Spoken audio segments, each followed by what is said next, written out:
రజాకార్ల దళం ఎంఐఎం పార్టీగా మారిందని కేంద్ర మంత్రి బండి సంజయ్ విమర్శించారు. సీఎం స్థాయి వ్యక్తి ఐఎంఎన్ను పొగుడుతున్నారని, సెప్టెంబర్ 17 తెలంగాణ విమోచన దినోత్సవాన్ని తెరమరుగు చేసే ప్రయత్నం చేస్తున్నారని అన్నారు. గతంలో బీఆర్ఎస్ ఇలాగే వ్యవహరించిందని, ఇప్పుడు అదే బాటలో కాంగ్రెస్ నడుస్తుందని బండి సంజయ్ మండిపడ్డారు. అదే రజాకార్ల దళం ఎంఐఎం పార్టీ అయింది. ఇలా 17 సెప్టెంబర్ మనకి తెలంగాణ విమోచన దినోత్సవం జరుపుకుంటున్నాం.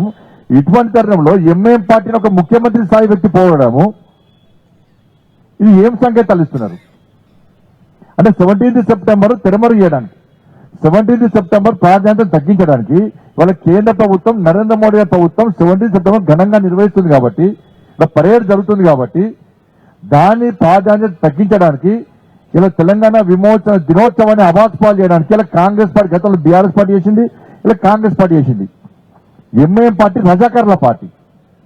ఇలా జై పాలస్తీనా, జై పాకిస్తాన్ అనేటువంటి ఒక ఎంఐఎం పార్టీకి వత్తాసు పలకడం ఇవాళ ఈ కాంగ్రెస్ పార్టీ యొక్క దురహంకారానికి, దుర్మార్గానికి ఇది ఒక పరాకాష్ట. ఇది